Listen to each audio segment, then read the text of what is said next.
Cálculo, clase número 2, corresponde a la segunda parte de límites, algunos teoremas relacionados a los límites finitos. Bueno, teorema número 1, si una función f de x tiene un límite L en un punto x igual a, es decir, el límite cuando x tiende a de f de x a L, entonces lo que afirma este teorema es que existe un entorno de A, un entorno reducido de A, donde la función está acotada, es decir, donde la función tiene cotas. Vamos a ver, antes de la demostración formal, una interpretación geométrica de lo que este teorema dice. Bueno, acá a ver, tenemos una función cualquiera en realidad,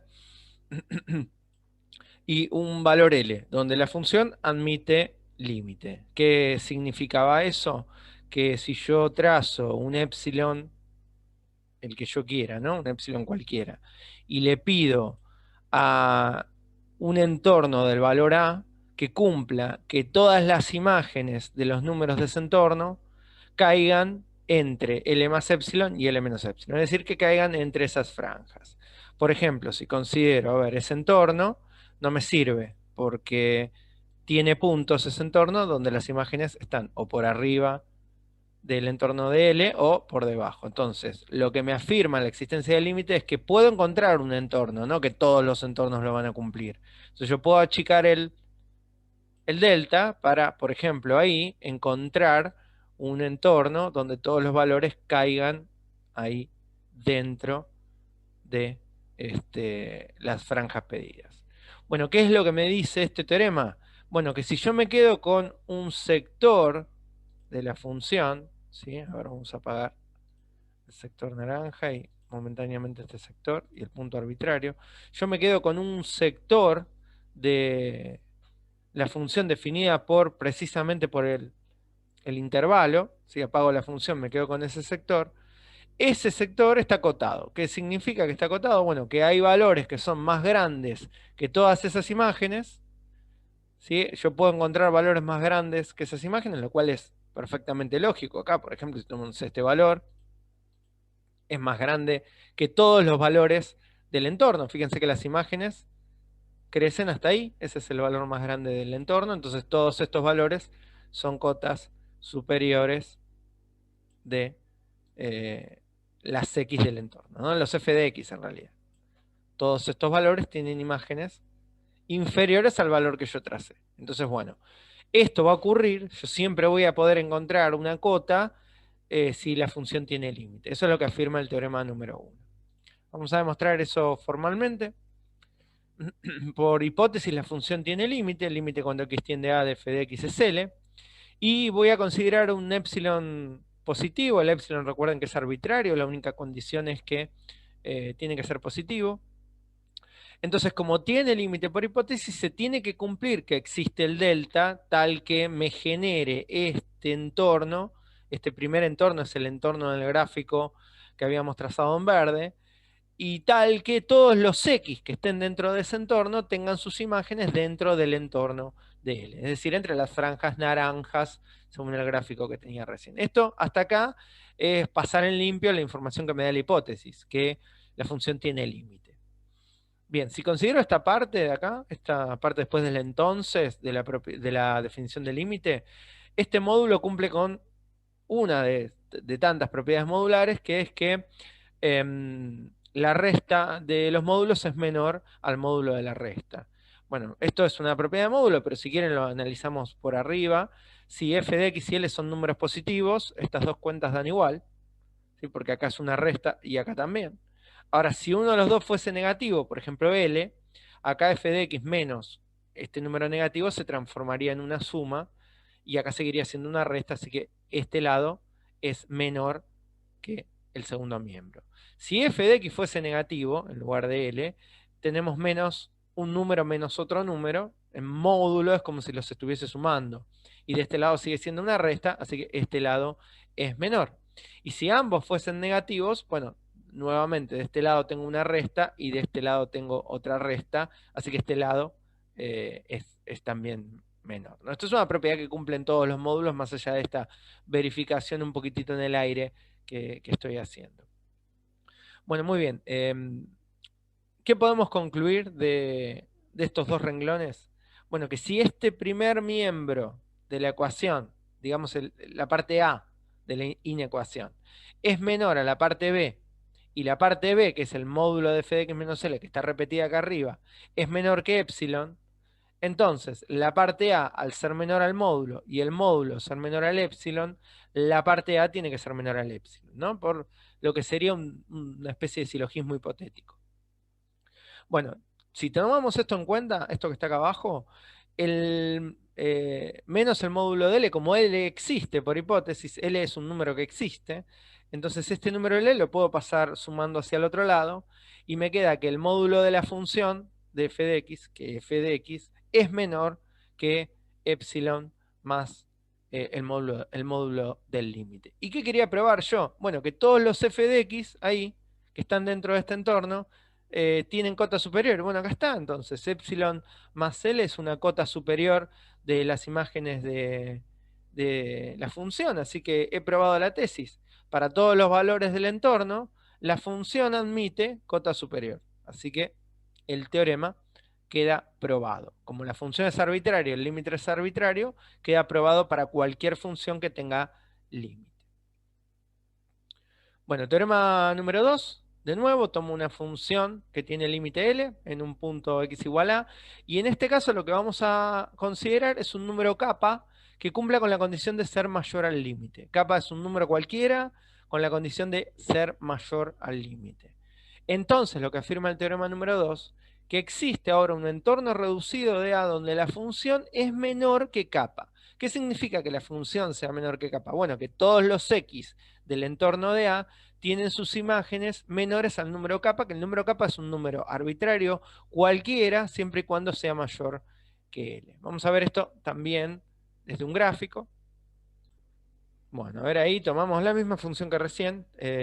Tomo un valor A donde la función tiene límite L, yo puedo trazar el entorno del epsilon arbitrario que me genere un delta tal que todos los valores que están ahí en ese entorno tienen su imagen dentro del entorno de L, ¿sí? Esa es la definición del límite. Y ahora lo que me dice es que, apagamos los sectores, que si yo elijo un número kappa, cualquiera sea el número kappa, con la condición de ser mayor que L, kappa no puede estar por acá, tiene que ser un número mayor que L, por ejemplo ahí, me dice que puedo encontrar un entorno de A donde las imágenes de los puntos que están en ese sector son todos estos f de x menores que kappa. Kappa puede tomar cualquier valor, entonces en particular yo podría decir, ¿qué pasa si kappa lo pongo ahí? ¿No? Entonces ahí el entorno que yo marqué del número A no estaría cumpliendo, daría la sensación que no estaría cumpliendo con lo que me pide el teorema, porque fíjense que ese número kappa no es mayor a todas las imágenes de los valores del entorno, pero lo que me afirma el teorema es que yo puedo encontrar un entorno, existe algún entorno tal que va a cumplir lo que el teorema me dice. Entonces, lo que tendría que hacer sería reducir el delta para encontrar, ahora sí, fíjense, un entorno tal que todas las imágenes de esos puntos, todos estos f de x que están marcados en naranja, ahí, sean menores que el número kappa. Y kappa lo puedo, por supuesto, seguir bajando todo lo que yo tenga ganas, acercarlo a L, todo lo que yo quiera, y siempre el entorno va a existir. Bueno, esto hay que demostrarlo formalmente. Tomamos nuevamente la definición de límite. El límite cuando x tiende a de f de x es L. Y consideramos un kappa mayor que L, ¿no? El kappa, recuerden que es arbitrario. Dado que kappa es mayor a L por hipótesis, la cuenta kappa menos L es positiva. ¿Sí? Si para que esta cuenta diese 0, kappa y L tendrían que ser iguales y no lo son. Kappa es más grande que L. Y para que esta cuenta diese negativo, kappa tendría que ser menor que L y no lo es porque es mayor. Entonces, siempre, ¿sí? Siempre que se cumpla que kappa sea mayor a L, kappa menos L va a ser un número positivo, lógicamente. Como epsilon es un número arbitrario, el epsilon que define el entorno de L, Como es un número arbitrario y la única condición que tiene que cumplir es que sea positivo, bueno, puedo elegir el epsilon igual a kappa menos L. Recuerden que epsilon puede tomar el valor que yo quiera. Entonces, puede tranquilamente tomar el valor kappa menos L. Me voy a habilitar el puntero. Ahí. Bueno, existe un delta por definición tal que verifica la definición de límite. Todos los x que estén en el intervalo, en el entorno de A, tienen sus imágenes menores al epsilon. Bueno, por la hipótesis que vimos recién, el módulo es menor al epsilon y el epsilon es menor al kappa menos. Acá podría poner igual, ¿no? También menor igual, porque esta cuenta es positiva. Pero bueno, puedo elegirlo menor que el kappa menos L, tranquilamente, o igual incluso. Pero bueno, esto se cumple. F menos L es menor a un epsilon cualquiera y el epsilon dije que era menor a kappa menos L.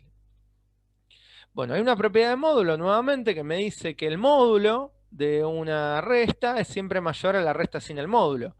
Si la resta diese positivo, esta cuenta es igual a esta. Y si el módulo diese negativo, de este lado es positivo y de este lado es negativo. Entonces se verifica la desigualdad. Acá habría que poner en realidad mayor o igual, ¿no? Bueno, muy bien. ¿Qué podemos leer de acá? Otra vez una especie de silogismo hipotético.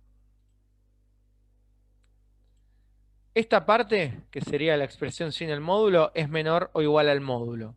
Y el módulo es menor al epsilon. Y el epsilon es menor al kappa menos L. Entonces, A es menor a B, B es menor a C es menor a D, A está obligado a ser menor a B. Entonces, de ahí concluimos esto último que está planteado acá abajo, que f de x menos L es menor que kappa menos L. L es un número existente. ¿Sí? Este L que está en los dos lados de la desigualdad es un número que existe porque por definición f de x tiene límite, por hipótesis digo. Entonces lo puedo operar miembro a miembro y quedarme con que f de x es menor a kappa, que bueno, es la tesis. Es lo que yo quería probar. Que todos los f de x de los x que están en el entorno de A son menores que el número kappa, cualquiera sea el kappa que yo elija siempre que sea mayor que L. Y ahí queda demostrado el teorema. Tomamos nota que por el mismo procedimiento se puede demostrar que si yo considero un número kappa menor que L ahora, ¿no? Invirtiendo la desigualdad acá, puedo encontrar un entorno donde f de x es mayor que el kappa. Vamos a ver esto geométricamente. Bueno, si yo ahora digo, voy a elegir un kappa menor que el límite, S por ejemplo, lo que tendría que poder encontrar sería un entorno donde todas las imágenes sean más grandes ahora que el kappa. Bueno, fíjense que achico el intervalo y todos los f de x ahora son mayores que el kappa, ¿no? Y yo puedo arrimar el kappa L, hacer un kappa más grande todavía, pero siempre que sea menor a L, entonces puedo encontrar nuevamente un entorno de A donde las imágenes son mayores que el kappa. Bien, esa sería la interpretación geométrica de un teorema similar, un teorema hermano del que acabamos de ver, cuya demostración es prácticamente idéntica y quedará a cargo de ustedes. Si esta demostración háganla, es muy muy parecida a la que está en pantalla en estos momentos, así que les queda para ustedes. Bueno, teorema número 3. Tomo ahora dos funciones f y g, que las dos funciones tienen límite en el mismo valor, en el mismo x igual a. F de x tiene límite L1 y g de x tiene límite L2. Tienen que cumplir la condición de que el límite de f, que es L1, sea menor al límite de g, que es L2, ¿no? Esta sería la hipótesis. Yo tomo dos funciones con límite, tal que la primera tiene un límite menor que la segunda función. Entonces, afirma este teorema número 3, que hay un entorno reducido de A donde f es más chica que g. La función f es menor que g en todo el entorno de A. Bien, antes de la demostración vamos a ver si lo podemos interpretar desde un gráfico. Bueno, a ver, acá tomo dos funciones, ¿sí? Una función f y una función g. La función f es la función roja, la función g es la función azul. Fíjense que hay momentos donde la función f es superior a la función g. Acá, por ejemplo, ¿sí? A ver si yo puedo desplazar el valor a. El L1 es el que puedo desplazar. Ahí, por ejemplo, la función roja es superior a la función azul. Y si me voy hacia acá, la función azul es superior a la función roja. Lo que me dice este teorema, ¿sí? Atrás, lo tenemos atrás, es que tomo dos funciones donde L1, el límite de la función f, que es la roja en el ejemplo, es menor a L2, que es el límite de la función azul.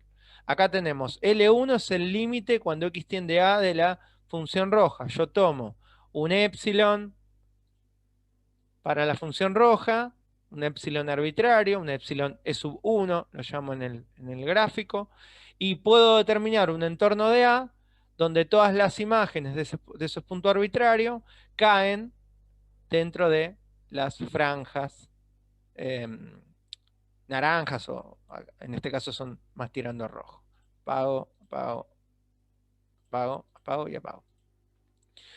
Y la función azul tiene también un límite, L2, donde puedo generar ahora un entorno, un E sub 2, un epsilon sub 2, que no tiene por qué ser igual al epsilon sub 1, donde puedo generar un entorno del valor A, donde todas las imágenes, ahí no me sirve, fíjense, ahí sí, donde todas las imágenes de los puntos que andan dando vuelta por acá, caen dentro de las franjas azules. Todos los puntos que tienen imagen por ahí, tienen sus imágenes, que están dentro de este intervalo violeta, entre estos dos extremos violeta, dentro de este entorno, caen dentro de las franjas azules. ¿Qué me dice este teorema? Que yo puedo encontrar un entorno del valor A, donde en ese entorno la función g, que es la azul, es más grande en todos los valores del entorno que la función roja. Esto acá, por dónde están por dónde están los límites, porque están muy separados los límites, parece absurdo, ¿no? O sea, parece bastante trivial lo que el teorema me está diciendo. Voy a bajar este punto C que después lo uso en la demostración. Pero ¿qué pasa si yo los límites los junto un poquito? Ahí, por ejemplo, si los pongo ahí.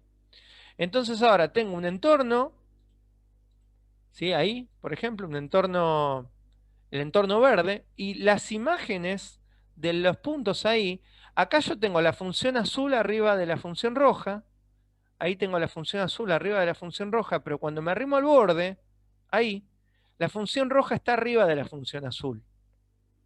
¿Sí? Entonces, lo que me dice este teorema es que puedo encontrar un entorno más chiquito donde la función azul esté siempre arriba de la función roja.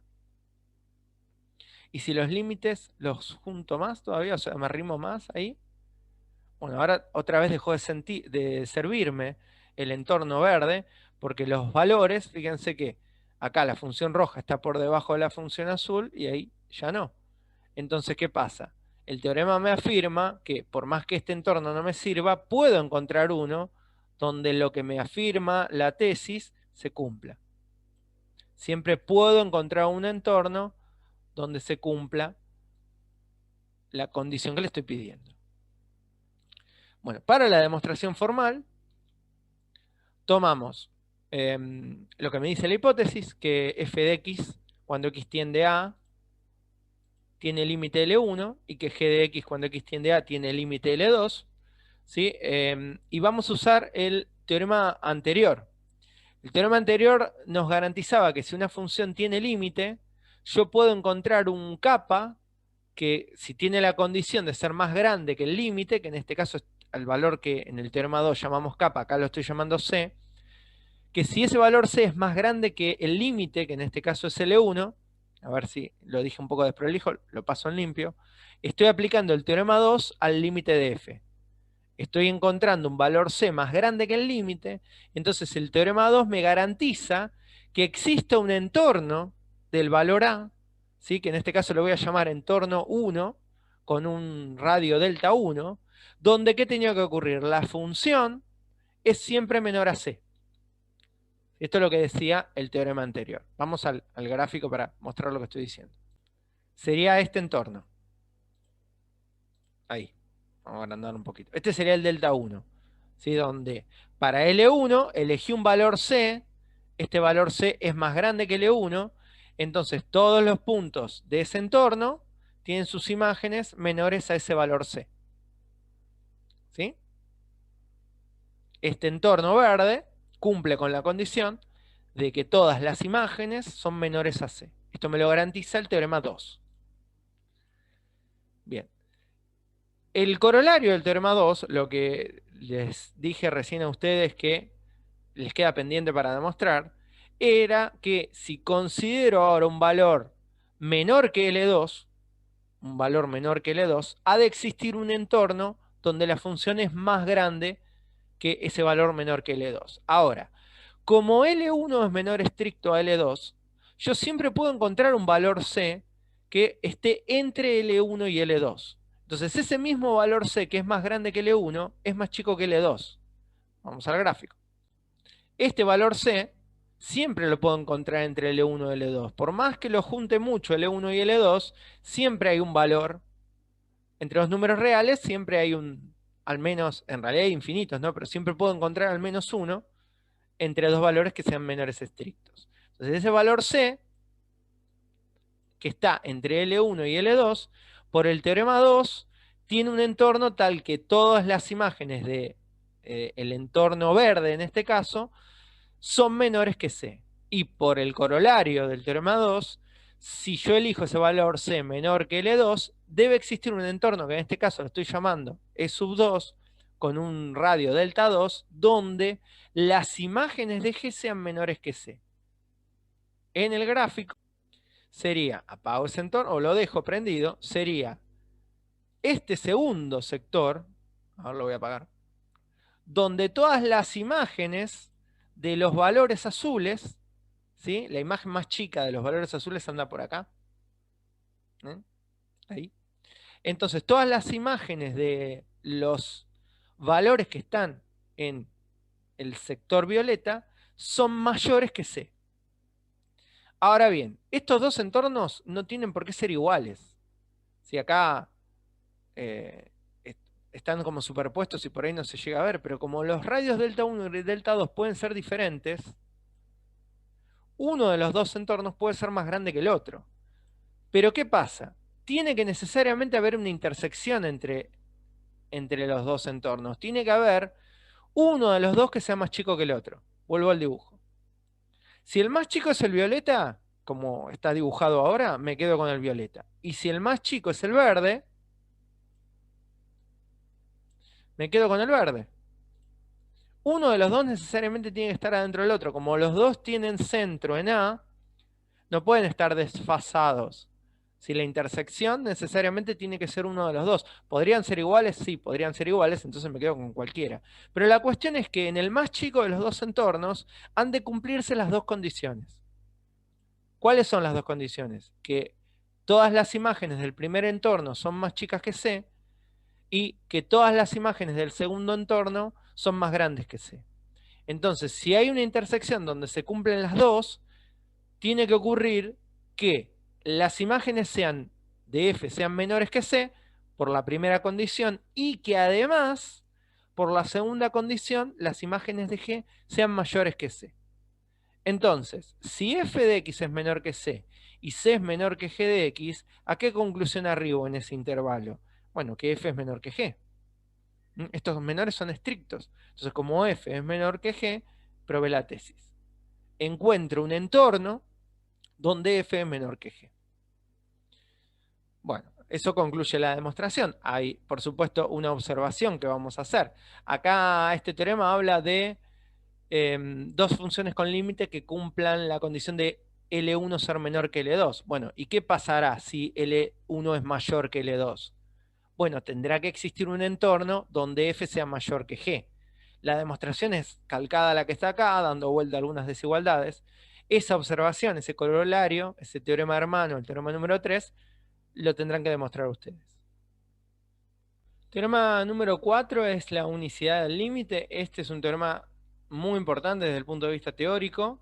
Me dice que si una función tiene límite en un valor x igual a, tiene límite en un punto de su dominio, ese límite entonces es único. Una función que tiene límite igual a 8 en 3, límite cuando x tiende a 3 de la función me da 8, no me puede dar 8 y 14. ¿Sí? Una función que tiene un límite, tiene un único límite en un punto.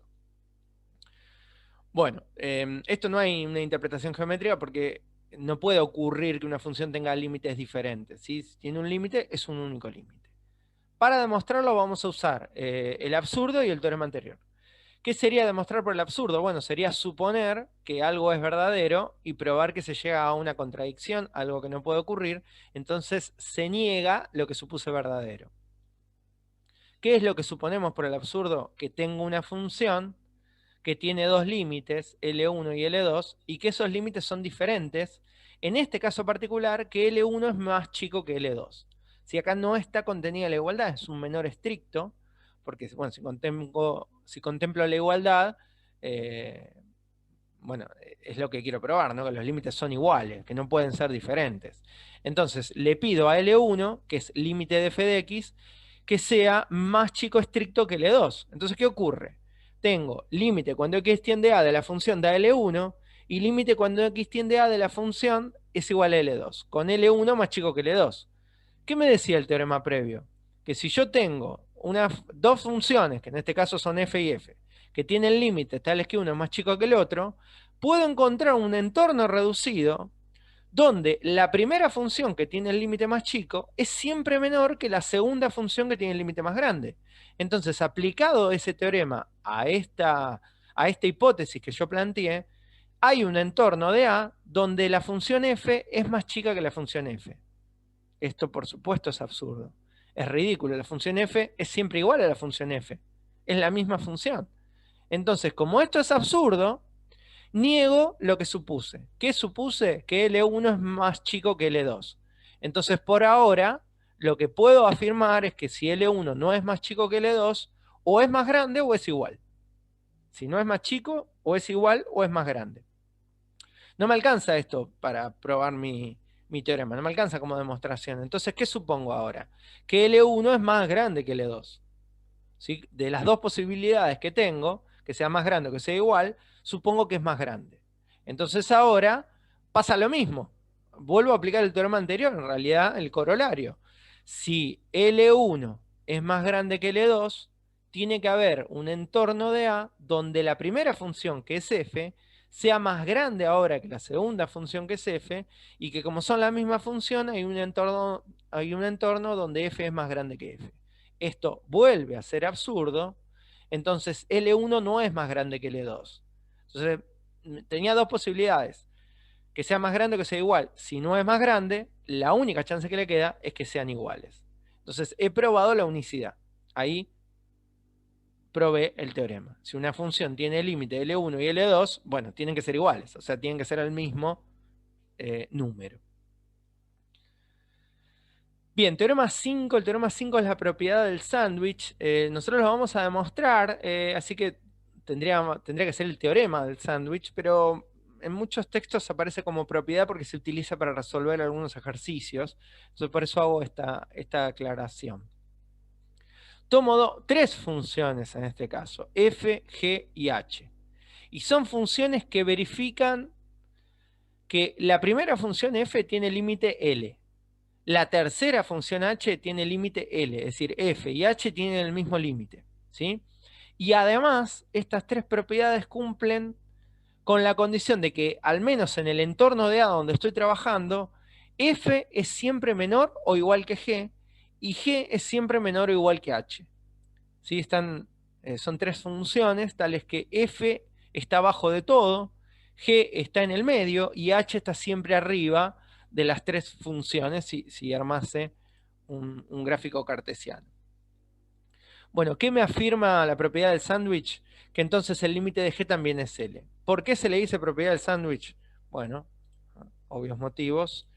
Esta función tiene límite L, esta función tiene límite L, entonces la del medio también tiene que tener límite L.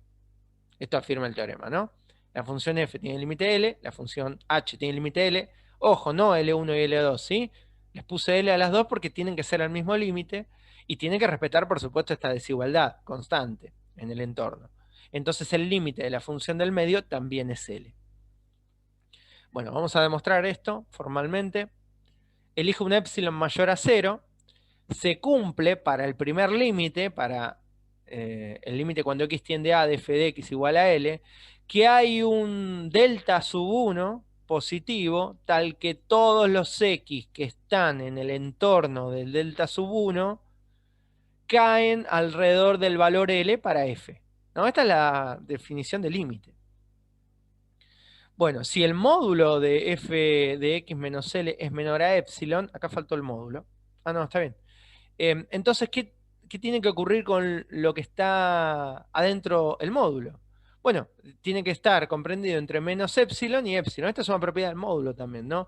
Para que el módulo de x sea menor a 2, x tiene que estar entre menos 2 y 2.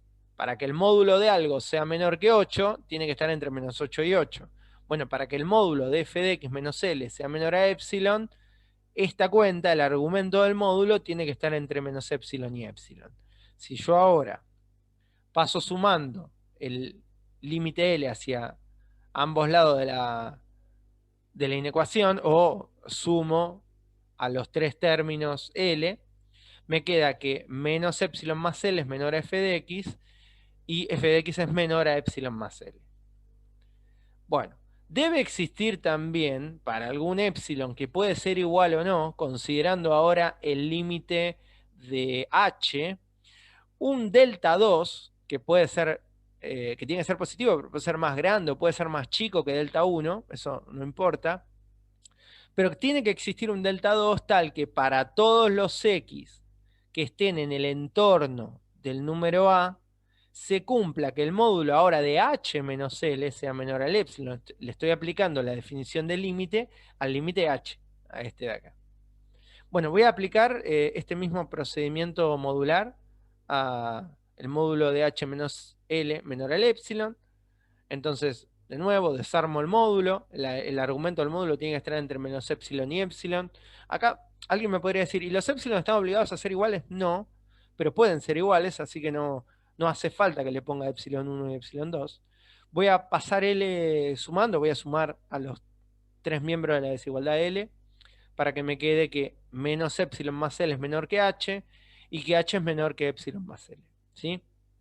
Ahora bien, lo mismo que habíamos visto para el ejercicio anterior, a ver si puedo reutilizar el gráfico. Acá, bueno, yo tengo tres funciones, ¿no? En este caso, pero no es eso de lo que quiero hablar, sino de que yo tengo un entorno donde se cumple el límite de L, ¿no? Donde se verifica esta condición, ahí, donde se verifica esa condición. Y después tengo un entorno, bueno, 2, que es el de abajo, que sería este entorno, ahí, donde se cumple la segunda condición, que es la que está abajo de todo. Bien, hay uno, otra vez, como estamos hablando siempre en un entorno de A, hay uno de los dos que tiene que ser más chico. Podrían ser iguales, podrían ser exactamente iguales. Si son exactamente iguales es indistinto. Pero hay uno que es más chico, y en ese que es más chico, o en el violeta o en el verde, no importa en cuál, en ese que es menor, en la intersección, que es el entorno menor, se tienen que cumplir las dos en simultáneo. Se tiene que cumplir la que está trazada acá y la que está trazada abajo. Voy a borrar eso. Ahí. En ese entorno, el que tiene radio delta 1 o el que tiene radio delta 2, no importa cuál, en el menor, en la intersección entre ambos, se tiene que cumplir esto que está planteado acá abajo. ¿Dónde? ¿Qué estoy haciendo acá? Estoy considerando que se cumplen las dos condiciones en simultáneo, esta y esta, y estoy tomando de la primera condición la primera parte, que menos epsilon más L es menor que f de x. Ahora, f de x es menor que g menor que h. ¿Sí está? Esperen que borro ahí arriba también. Ahí. F de x es menor que g menor que h. A ver, tomé esta parte de la primera parte de la demostración, después tomo esto de la hipótesis, y después voy a tomar de la segunda parte de la demostración la segunda desigualdad, que h es menor que epsilon más L. Entonces me queda una seguidilla de desigualdades donde menos epsilon más L es menor que f de x es menor o igual a g de x, que g de x es menor o igual que h de x, y que h de x es menor que epsilon más L. Entonces, si A es menor a B, B es menor a C, A tiene que ser menor a C. Y si C es menor a D y D es menor a E, C tiene que ser menor a D. Entonces me puedo quedar con la primera parte, G, y la última. ¿No? Acá no estoy diciendo nada que haya que demostrar, es simplemente una cadena de desigualdades. Este menor es estricto, así que este estricto se respeta. Este menor es estricto también, así que ese se respeta. Menos epsilon más L tiene que ser menor entonces a G y menor a epsilon más L, donde puedo restar L, término a término a término, ahí. Y puedo armar esto como un módulo. Y fíjense que llegué a que tengo un entorno donde todos los f de x, o en este caso los g de x, están dentro de un entorno de L. Y esto que está acá es la definición del límite cuando x tiende a de g de x. Entonces, he probado que el límite de g de x en el entorno de A es L. Y eso es la tesis. Y ahí quedó probado, o probada, la propiedad del sándwich. Bueno, un ejercicio donde se utiliza la propiedad del sándwich para resolver. Vamos a resolver el límite cuando x tiende a 0 del seno de x sobre x. Fíjense que si yo pienso en esta cuenta, el seno de 0 es 0 y estaría siendo 0 dividido 0, que es una cuenta que sabemos que no existe, que no se puede dividir por 0, pero que en el límite quizás tenga solución. Quizás esta función sí tenga límite. Entonces, usamos una relación trigonométrica para todos los ángulos en el primer cuadrante. Eso lo voy a mostrar en un dibujo por las dudas. A ver ahí. Si yo tomo un ángulo del primer cuadrante, un ángulo X en el primer cuadrante, ¿sí? Si el ángulo está medido en radianes, el ángulo en radianes coincide con el arco de circunferencia. El sector rojo, lo que mide el sector rojo, es lo mismo que el ángulo X en radianes. Si este ángulo mide 1 radián, este sector rojo mide 1. ¿Sí? Esta es una circunferencia trigonométrica, ¿sí? De radio 1. Si este ángulo en radianes es 0,3, este sector rojo es 0,3. Bien, por trigonometría, el sector verde, la longitud verde, es el seno del ángulo. El seno del ángulo es el cateto opuesto dividido la hipotenusa, y como esta circunferencia de radio 1, la hipotenusa de ese triángulo es 1. Entonces la longitud verde, que es el cateto opuesto, dividido 1, me da la longitud verde. Y por último, la longitud azul, que está trazada ahí sobre la recta tangente, si esa recta azul es vertical, así que es tangente a la circunferencia, es la tangente del ángulo. ¿Sí? La interpretación geométrica del seno del ángulo es la longitud de esta altura, digamos, y la tangente es la longitud de esta altura azul. Entonces, si pensamos en la relación métrica que se da entre esas tres longitudes, el segmento rojo, el segmento verde, perdón, es menor que el segmento rojo. El segmento rojo mide más que el segmento verde y el segmento azul mide más que el segmento rojo. Si yo este segmento azul lo doblo para que acompañe la circunferencia, cae pasando el sector rojo, ¿sí? Siempre. Entonces, acá hay una desigualdad, que es que el segmento verde, que es el seno del ángulo, es menor al segmento rojo, que es el ángulo medido en radianes, y es menor al segmento azul, que es la tangente del ángulo. Eso es lo que está escrito ahí. El seno del ángulo, el sector verde, es menor a x, que es el ángulo medido en radianes, y es menor a la tangente, para cualquier ángulo del primer cuadrante. ¿Por qué tomo ángulo del primer cuadrante? Bueno, porque en realidad ya este ángulo es ridículo porque x tiende a ser 0. Entonces tiene que ser un ángulo que ande dando vueltas por ahí, ¿no? Cerquita.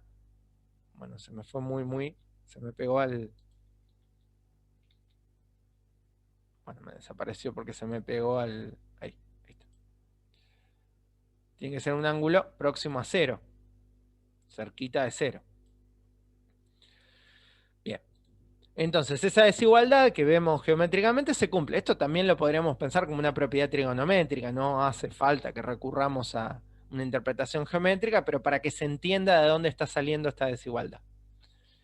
Bueno, voy a dividir los tres lados de la desigualdad por el seno de x. Dado que el seno de x en el primer cuadrante es un valor positivo, no necesito invertir las desigualdades, ¿no? Por la ley de monotonía de las inecuaciones. Entonces divido los tres lados por seno de x y las desigualdades quedan todas como menor.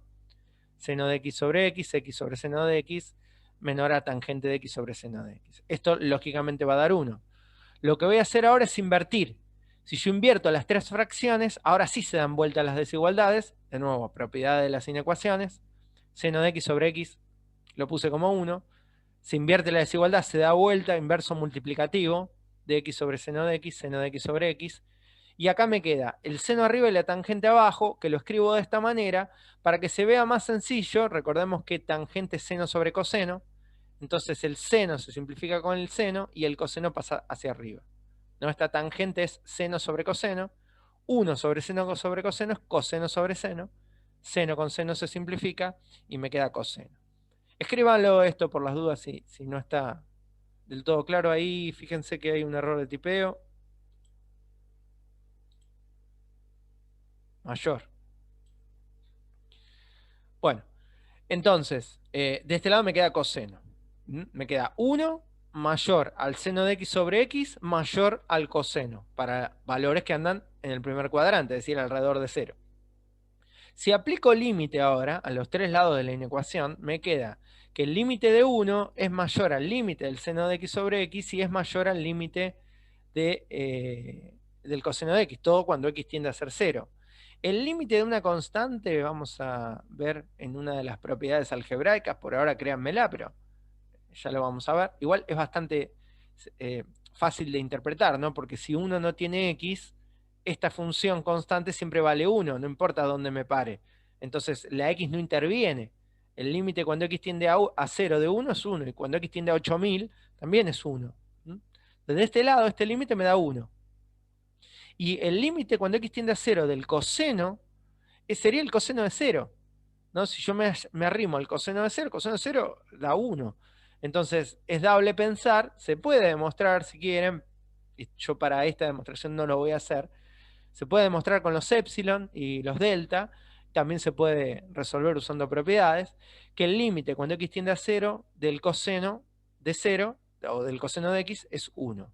Entonces, ¿qué pasa? Este primer límite me da 1, este último límite me da 1 y el límite del medio no sé cuánto me da. Pero por la propiedad del sándwich, si este límite da 1, si este límite da 1 y si la parte del medio no sé cuánto me da, tiene que necesariamente, por propiedad del sándwich, dar 1. A veces se dice 1 por acotado, con 1 abajo y con 1 arriba, entonces el límite del medio da 1. Bueno, este teorema, este pequeño teoremita, mini teorema, o esta resolución del ejercicio, muchas veces se plantea como una propiedad de resolución de algunos límites, si nosotros consideramos esto, que el límite cuando u tiende a ser 0 del seno de u sobre u va a dar 1, y podemos usar esto sin tener que pasar por todo este proceso y sin tener que resolver usando la definición del límite, lo podemos utilizar para resolver algunos ejercicios. Por ejemplo, vamos a usar esta propiedad para resolver el límite cuando x tiende a 0 del seno de 3x sobre x. La propiedad me habla del seno de u, ¿por qué? Porque lo que debe ocurrir es que el argumento del seno sea igual al denominador de la fracción. Y en este caso no puedo decir que esto da 1, porque el seno está aplicado al 3x y en el denominador no hay 3x. Es distinto este numerador de este denominador, ¿no? Y además tiene que ser 0 dividido 0, o sea, tiene que ser seno de 0 dividido 0. Bueno, para poder aplicar esta propiedad, lo que hacemos en este límite es multiplicar y dividir por 3. ¿Por qué por 3? Porque yo quiero que acá abajo me aparezca un 3. No puedo agregar un 3 dividiendo. Lo que sí puedo agregar es multiplicando un 1. Y ese 1 disfrazarlo como un 3 tercios. Entonces ahora asocio el 3 del denominador lo junto con la x, y toda esta primera parte me va a dar 1 multiplicando a 3. Esto me da por propiedad un 1. Vamos a ver en la próxima clase, ya inmediatamente, que el límite es distributivo respecto a la multiplicación, pero por ahora, toda esta parte que está acá, todo este seno de 3x sobre 3x, por la propiedad, que está marcada acá en pantalla, da 1. Multiplicando a 3, 3. Y utilicé una propiedad para resolver un ejercicio. Muy bien, eso es todo para la clase número 2.